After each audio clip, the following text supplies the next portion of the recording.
हम किसी पार्टी की बुराई नहीं कर रहे हैं। हम सिर्फ ये कहना चाहते हैं कि आप लोग अपने आप को पहचानिए, अपनी ताकत को पहचानिए। ये नेता लोग हमसे अपना काम निकालने के लिए आप सबसे झूठ बोलते हैं, आपसे झूठा दिलाया जाता है। आपसे कहते हैं कि आपका काम हो जाएगा, लेकिन कभी आपने सोचा है कि यह काम कैसे होगा? 5 साल पूरे हो जाते हैं लेकिन काम नहीं होता। होता है कि नहीं? कभी नहीं होता है। मैं जानता हूँ साथियों कि आप लोग भोले भाले हो, ये आपकी भोलेपन का फायदा उठाते हैं। इसलिए दोस्तों, कभी आपने सोचा है जब कभी आपके पास आते हैं तो आपके कंधे पर हाथ रख दिया जाता है कि हाँ, हम आपके साथ हैं, हम आपका काम करेंगे। लेकिन जब आप लोग इनके पास जाते हो तो ये कहते हैं कि हाँ हाँ, हम आपका काम करेंगे। आपकी एक फाइल बना दी जाती है। कभी आपने सोचा है कि वो फाइल कहाँ जाती है? कभी सोचा है आपने कि वो फाइल कहाँ जाती है? कभी नहीं सोचा। उस फाइल को सेक्रेटरी के हवाले किया जाता है और उस सेक्रेटरी के पास दिया जाता है और कहते हैं कि आपका काम 2 दिन में हो जाएगा। आपको झूठा दिलासा दिया जाता है, आपके कंधे पर हाथ रख दिया जाता है कि हाँ, हम आपके साथ हैं। लेकिन साथियों, कभी आपने सोचा है कि वो फाइल कहाँ जाती है?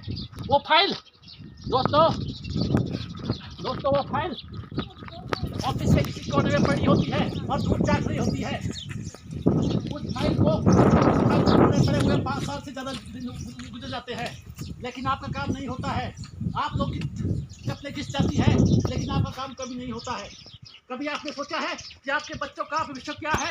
इनकी पढ़ाई लिखाई, हॉस्पिटल का खर्चा, घरों का खर्चा कैसे चलता है? कभी सोचा है आप लोगों ने? नहीं, ये आप लोग नहीं सोचते हैं। जब ये आपके पास आते हैं तो आप सिर्फ वोट मांगते हैं और आप फंस के वोट दे देते हैं।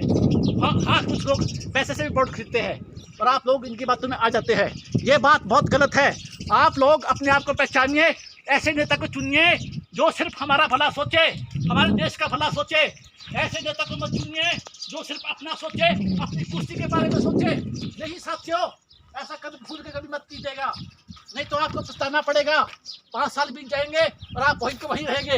ये लोग बहुत आगे निकल जाते हैं, उद्योगपति बनते जा रहे हैं, लेकिन आप वहीं के वहीं हैं। किस लिए? ये सब किस लिए? ये सब हमारी गलतियों के कारण है। आज हमें जरूरत है ऐसी मशाल की, ऐसी क्रांति की लानी होगी कि ये लोग याद करें, हाँ, कि एक नई क्रांति की मशाल उठेगी और एक नई क्रांति की मशाल द्वारा लेके चलेगी। उठिए साथियों, जागिए, अभी भी वक्त है, वरना आपको पछताना पड़ेगा। यही मौका है दोस्तों। ये 5 साल के बाद आएंगे और आपको पछताना पड़ेगा। मेरी बातों को ध्यान से सोचिए। मैं जो कह रहा हूँ, मैं किसी की बुराई नहीं कर रहा हूँ, किसी पार्टी की बुराई नहीं कर रहा हूँ। मैं सिर्फ आपके बच्चों का, सबका भविष्य के बारे में सोचता हूँ। हमारा किसी पार्टी से लेना देना नहीं है। हमारा मकसद सिर्फ विकास से है, विकास से आपके घरों के, आपके बच्चों के, सबके बारे में सोच सके, हम सिर्फ उनके साथ हैं।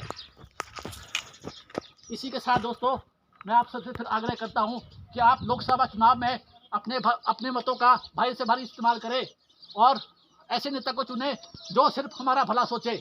बाकी आप लोग समझदार हैं। ये लोग आपके भोलेपन का फायदा उठाते हैं और आप लोग इनकी भोली बातों में आ जाते हैं। मैं बस इतना कहना चाहता हूँ आप लोगों से। धन्यवाद। ये सच्चाई है, झूठ नहीं है। बस ये सच्चाई है, झूठ नहीं है। ये लोगों तक पहुंचाई जाएगी आवाज। इलेक्शन का आ रहा ना, अपने वोट का सही इस्तेमाल करना। किसी ऐसे हाथों में मत देना कि जो आपको पछताना पड़े बाद में। जो आपको दे रहा है उसका सोचो पहले, कौन दे रहा है हमारे को। 5 साल होते हैं तब आते हैं इनको याद आप लोग। हाँ, जब आ गए हम आपके पास।